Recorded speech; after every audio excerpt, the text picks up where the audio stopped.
Hello and welcome to the Siwi Sofa, where we sit down with some of the most interesting participants of this year's World Water Week to learn more about the array of water-related issues being discussed this week in Stockholm. My name is Eric Paglia, host of the Siwi Sofa, which is now being streamed live on the Siwi Media Hub. The name of this session is Practical Collective Action Case Studies Addressing Water Challenges. It will explore how collective action has delivered concrete results based on a water stewardship project in Pakistan. And joining me, we have Mr. Waqar Ahmad, the head of corporate affairs at Nestle Pakistan. We have Dr. Hamad Naqi, the CEO of WWF in Pakistan, and Cedric Egger, the corporate water resources manager at Nestlé Waters. Welcome all, gentlemen, to the Siwi Sofa. Thank you. Very nice to have you here. Perhaps we can start with you, Cedric. What does the Pakistan example mean for a global group like Nestlé Waters? So first of all, I want to say that we are very proud that this first certification took place in Pakistan. Pakistan has been under the spotlight a couple of years ago, and this overall achievement, which is the start of a very long journey, has started in Pakistan. For us, we are very proud.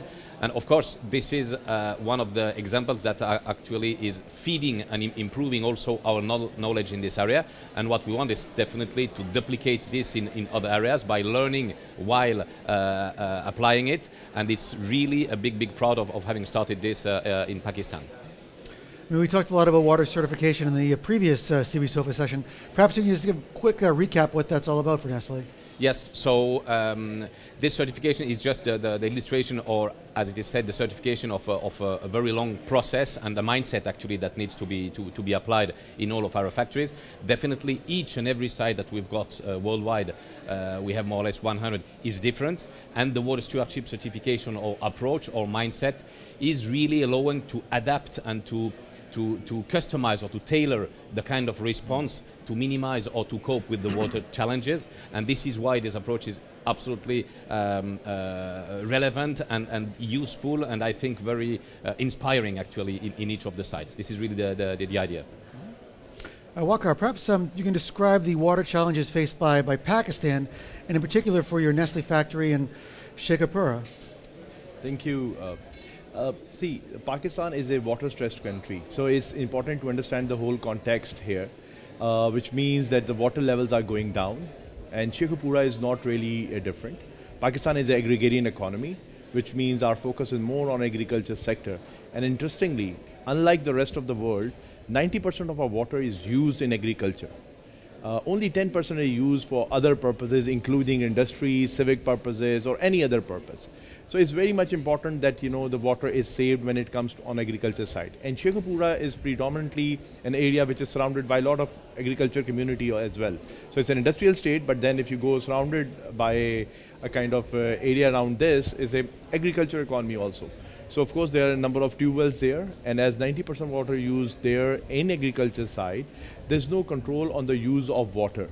So there's a lot of wastage also. If you look at the overall numbers in Pakistan, so 50% of the 90% is wasted.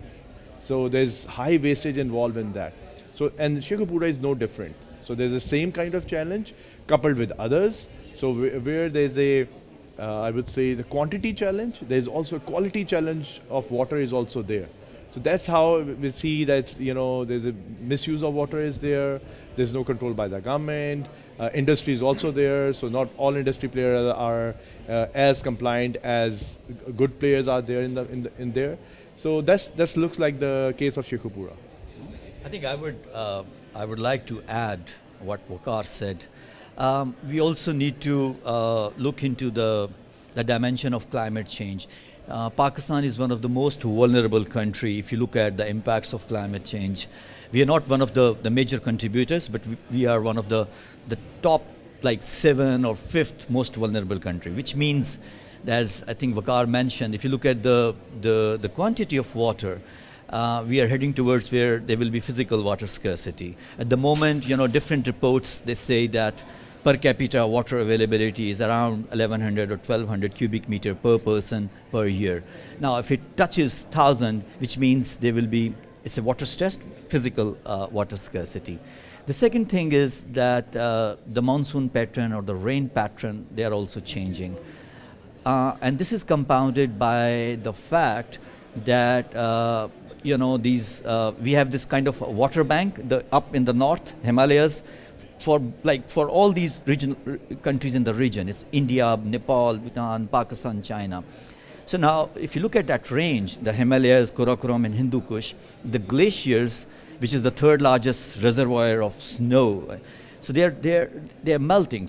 Most of them, they're receding, shrinking, and this would compound, the problem when almost 50% of the water in a river comes from snow and glacier melt. And then the challenge would be there's a rising population. Maybe it would be difficult to afford that 90% of the water is used for agriculture. There will be more demand from the industry. There will be more demand from the cities and from people. And another issue which Waqar also touched is the quality. If you look at the operational controls, the enforcement of laws, it's quite weak actually. So a lot of industries, they dump their untreated water, into the water bodies. The municipalities, they do not treat their wastewater. So I think that's a situation where it requires that every stakeholder literally participate, accept that as a challenge, and then come up with some collective actions. I just added to Hamad's point here when it comes on the environmental standards. Now Nestle invested a lot on when it comes on the water treatment plants, so that the water that we are using inside the factory, one, we make sure that we reuse a lot and we throw water out very less, but whatever goes out is very clean and can have multiple purposes. For example, can be used for agriculture. Now the challenge is the water that we throw out is clean and can be used for agriculture, but the drain that it going in is the drain where the rest of the industry water is also coming in. So how much clean water we throw outside, it goes into a drain which is quite polluted. So we are trying to find some innovative solutions now, how we separate our water and take it to at least to the agrarian economy and contribute from our side. But the challenge is very truly what Hamad just mentioned, is the overall, the industry players who are there, they're also putting water which is not clean enough. I mean, do you see Nestle as playing a leadership function in that sense, as trying to set a good example for other industries to improve their water stewardship? Exactly. I think when we contacted WWF, the idea was and they guided us towards Alliance for Water Stewardship. And but when we understand the mechanism of stewardship, that was how it decided, Nestle has to play a bigger role because it's a well-known company. It has it is doing its work responsibly. And it has to convince its industry partners also, the stakeholders or the industry community around us. They need to see us as a lighthouse. So that's how we started with WWF. And by getting the certification of Alliance for Water Stewardship, we are showing the industry that we are one of the lighthouses, and this is the best practices. And these not only need to be done by Nestle, but also need to be adopted by the other industry in the region. And how did this collaboration with WWF, how did that begin? Why did you turn to WWF, and what was sort of the conditions of your collaboration? I must acknowledge that WWF has a very good, reputable international NGO. And working with them is not only that we align ourselves with a reputed NGO, but also the best global practices that they have not only adopted in Pakistan, but also outside Pakistan. So there's also a lot of cross-learning from working with them. So I think so far it has been very a fruitful relationship where we have learned a lot. And I'm sure by learning from them, we are taking outside these learning to our industry stakeholder, to communities, wherever they are working, or with their help, we are outreaching ourselves much better. Hamad, perhaps you could also talk about this relationship from your perspective. So, we are the largest environmental organization, both globally and also in Pakistan. And we've been working there since 1971. So even as a leading environmental organization, we strongly believe that water is the main environmental issue in this country. I mean, there are other issues, but because it has links with livelihoods, with people, with nature. And so we are involved in diverse activities. We are working with thousands of farmers, promoting better practices to reduce water footprint of different commodities. We are working with different industries who have large footprint. We are working to protect the priority freshwater species and wetlands and ecosystems. So during the process, we also introduced few global roundtables and standards. We never say that this is the solution, but we strongly believe that such global standards or roundtables, and Alliance for Water Stewardship is just one example, they provide a good platform where different stakeholders, they sit together, they discuss the challenges, and they agree on playing a certain role, each one of the partner, whether it's academia, research institutes, a private company like Nestle, NGO like, WWF, or for that matter, the government agencies. So, and then we approach, we approach Nestle also, because Nestle is also a key player in Pakistani market. And then we agreed and we decided that Nestle will go for this standard. So first they picked the Shekhupura factory, which the core standards have been met and they've been certified. And then within the group, within the companies, there was a competition because people were looking at the benefits, which is the kind of credibility which they would get, the impact that would be created, and the goodwill and the reputation also. So it was a combination of also business risk, realizing that, reputational risk, and also, participating in a process which is win-win for literally everybody. So for Shekhupura factory, during the process, during the consultation with stakeholders, it was identified that the community has some problems with the potable water. So Nestle agreed, and they started putting up these water treatment plants, to help the communities.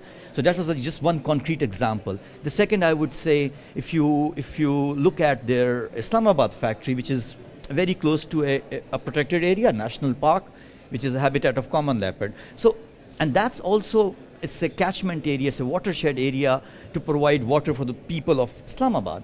So I think as part of, again, this standard, I think Nestle will be playing a key role in protecting that watershed, area. So that's where, ranging from, and it varies from geography to geography, and taking collective actions to, contribute towards a better water management.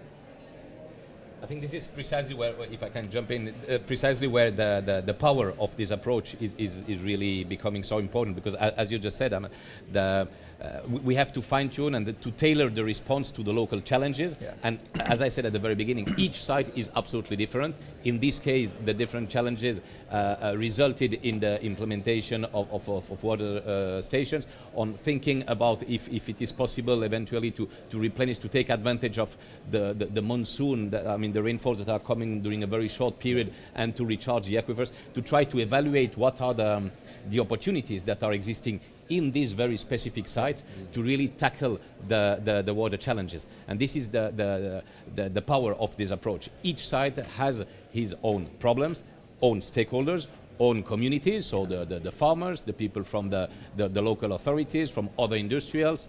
All these persons, by being around the same table, are brainstorming around the potential solution that is benefiting to all of them, and are then constructing these collective actions in a very proper way and in a very customized or tailored way in each of the sites. And that's the power, I would say, of this approach. I think the one bigger challenge that the country faces at the moment is, the challenge is very big. So it's not one company, one NGO or government alone can answer those questions. So it really requires a collective action to this big challenge that we are facing at the moment. So this is like, people, sometimes say that these are the buzzwords, we are taking collective action, it's a multi-stakeholder. But the thing is, again, looking at concrete actions, just to, build upon this partnership. So we established a network. It's called the Pakistan Water Stewardship Network, because yes, we quote Nestle as example, but we also want to bring other private sector partners. Everybody, literally everybody, has to play their role. Maybe Nestle is a big company, is the elder brother has more responsibility, you can say, but all the brothers have to play, if they really want to improve the family and that kind of stuff. So that network again provides the platform where these private sector, they sit together and they discuss and they come up with some solutions. Similarly, where this Nestle's Shekhupura factory, there's a chamber of commerce and industry. That's a local chamber. So that chamber, again, a small setup, a forum where all the members are being sensitized about, Alliance for Water Stewardship, and, some concrete actions, small actions, which the industry or the private companies can play to reduce their footprint or to improve their environmental performance. So taking this opportunity, quoting Nestle's example, but also bringing other private sector partners to learn, because it's also collective learning. And we are on a kind of a steep learning curve. Yeah. And do you ever encounter any difficulties or resistance when trying to engage other local stakeholders? It was me? All of you. I think there are always the challenges because, people are not really, they don't accept change, a new change. They resist to a change. But so far so good. No, I don't think so. There's because end of the day, everyone sees a community, stakeholders. They're seeing themselves being benefit out of it. So as just an example, Hamad just mentioned about the Sheikhupura chamber. So of course there's an industrial zone, and there are small and large industries are there. So everyone see a benefit how Nestle is adopting a new standard. And they don't have to experiment it. Nestle is already doing it, so they are learning experiences out of it.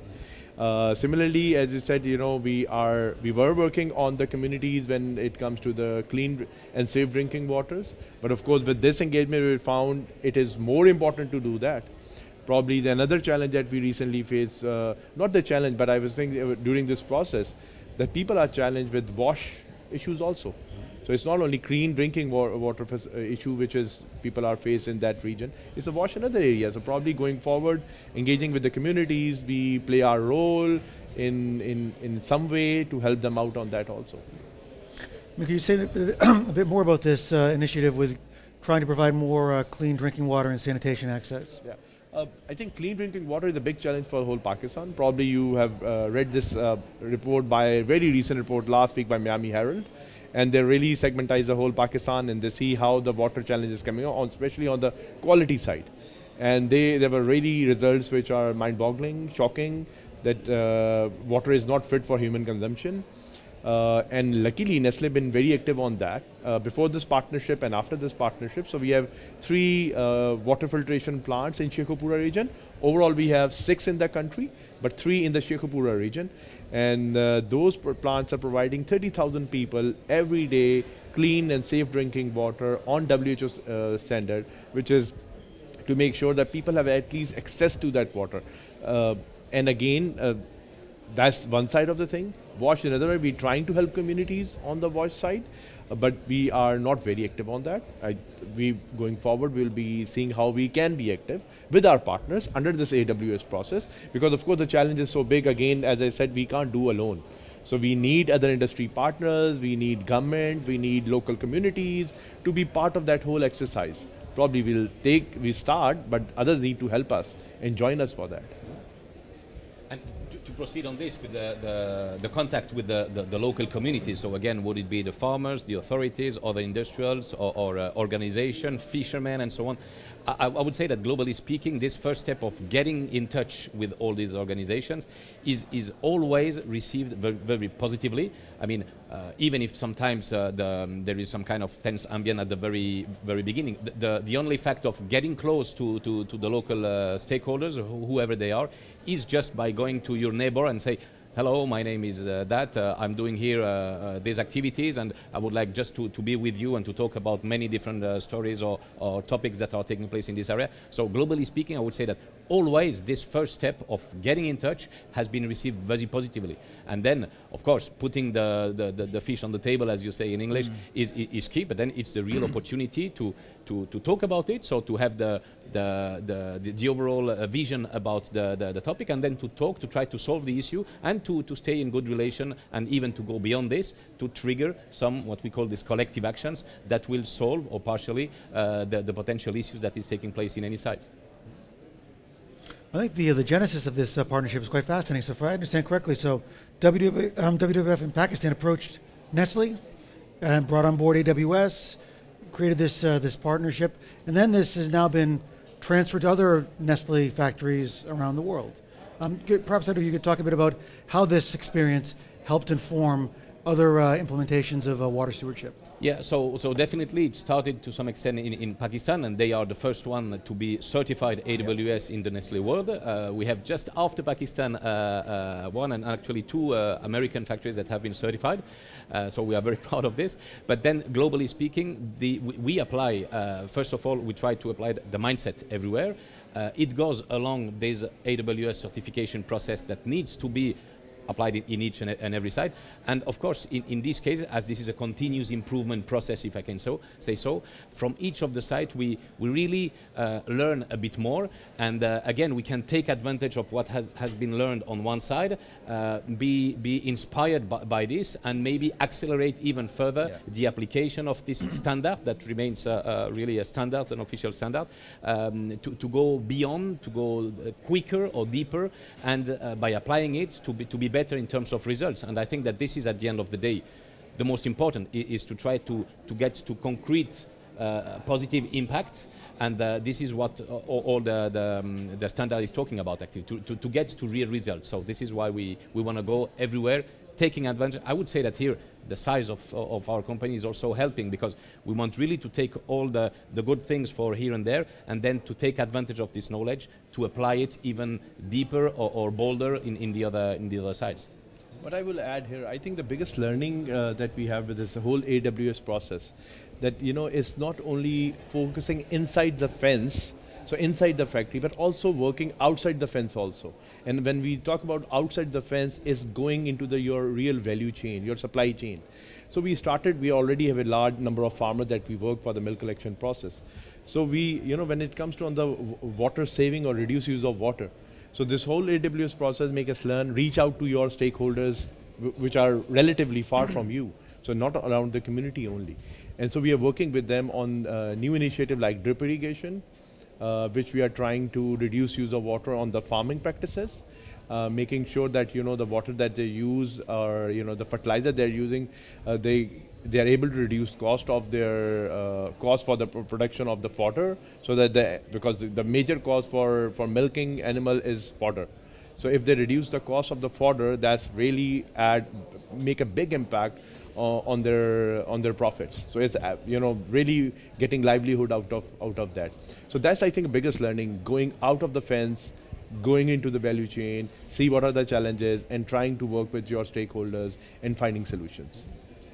I think a challenge for organization like WWF is to continue challenging its corporate partners, because getting this certification is not the end. It's just a means, towards the end. It's just a tool. The journey, the real sustainability journey starts now.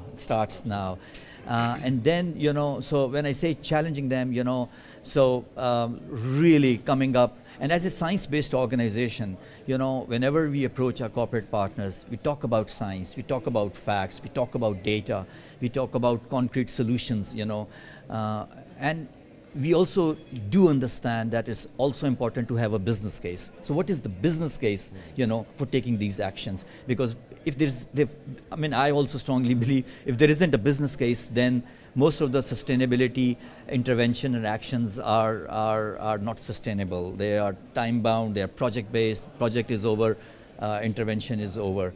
So that's, I think, the real challenge for us, that continue to engage them, challenge them, and take, it has to be a phased approach. You can't, we also do understand, we can't expect, it will be magical, man, you just, use it and everything is perfect. This is a real world scenario, and it's quite complex, we do understand. But again, the aim and objective is take sincere actions to really improve, continuous improvement, as Cedric also mentioned. It's really about the mindset. I think that despite sometimes the complexity of such a standards and the approach that makes sense but is a bit complex, having the mindset and ensuring that this mindset is proceeding is really the base, the ground, let's say, for sustainable development and sustainable projects, because then you just apply, if I can say so, this standard or administrative thing, but in the right mindset, and this is really what will be sustainable. As you mentioned, Ahmad, it's a complex process. It's from human behavior to business cases to technical solutions to the science of climate change and hydrology and beyond. It's quite fascinating. So Cedric, what are your ambitions for the future in facing water challenges in Pakistan and around the world?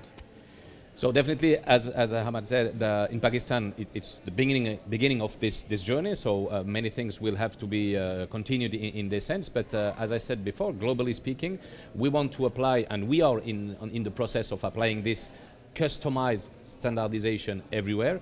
And what we want is definitely to steward water everywhere we have some operations, and this goes through different commitments. But I would say very simply, always the same, knowing very well the water resource or the hydrogeology of each of the sites. So to put in perspective what are the volumes in place, what are the water balances, how the water flows are occurring, where the water is coming from, where it's going to, in order to put in perspective all this and to let the people know. So in terms of transparency, all the information we've got in terms of water resource knowledge must be shared to trigger the discussion precisely around the table of the local stakeholders, wherever they are coming from, and then along this to trigger and to do together with the other stakeholders this collective action in whatever sense it is. So it depends really on each of the site, and finally going along this process of implementing collective action to be certified in a certain number of factories, but apply everywhere the standards, because it is really the essence and the mindset that needs to be put in place everywhere to ensure the sustainable environmental management, if I can say so. I think, again, adding to what both the colleagues from Nestle mentioned, whatever the future plans, obviously they have to be aligned with their businesses. And then if you look at the value chains, if you look at the supply chains, I think farmers also play a pivotal role. So engaging them, building and there are capacity gaps. There are capacity gaps, there are knowledge gaps. So ensuring, and that's also part of our plan, that if there is a gap in the research and knowledge, we need to bridge that gap. So maybe engage the right partners who bridge that gap. And then if there's a capacity gap at the user's end or at the key players, the supply chain, whether it's the dairy farmers or so try to bridge that gap, facilitate them. I understand it's not possible that they'll be able to provide like most efficient irrigation systems available in the world to each of their dairy farmers. No, it's not possible. But setting good examples. And then working with organizations like WWF at the policy level, because it's also important to have an enabling environment in that particular country. The policies, the policy frameworks, the regulatory frameworks should support such interventions. And we do, they are influential, we are influential. And if influential partners join hands and do advocacy and lobby, to have a good enabling environment, I think at the end that matters a lot, because then you ensure that even you are, you want to just leverage and you want to demonstrate some good practices, but there's a policy framework which supports that, and there are other partners who are bound to, take it forward. So I think that's also very important. So just, I think a last word from my side is, I think very rightly Hamad mentioned is partnership approach. Working with stakeholders, working with partners. So as we're working with WWF on this project, we're also working with the Punjab government, which is the provincial, one of the largest provinces in Pakistan. So when it comes to drip irrigation, we are working with them. We have also partnered with one of the best academic institution in Punjab, which is Lahore University of Management Sciences. And they have a very active, water technology institute. So we are trying to introduce the right technology in monitoring use of water in the farming practices also. So that's another partner. Then we're trying to engage a policy think tanks based in Islamabad. So if you look at the whole portfolio, so the policy think tanks, is that advocacy based organization or scientific organization like WWF, academic institution, government, industry, because the challenge is so big. It would only be possible if all these partners, stakeholders sit together and put the best thing on the table. Only then we will be able to come out of the challenge that we are facing. And I think we are doing well, and hopefully as we move forward, and we all support this initiative, and we'll get the right kind of results. creating partnerships, thinking outside the fences. I like that metaphor very much, and bridging the gaps. I think we've had a very interesting discussion here this afternoon at the Siwi Sofa. So thank you all, gentlemen, for joining me here today. Thank you very for much. having us. Yeah. And thanks for tuning in to the Siwi Sofa. Stay tuned for more episodes throughout the World Water Week.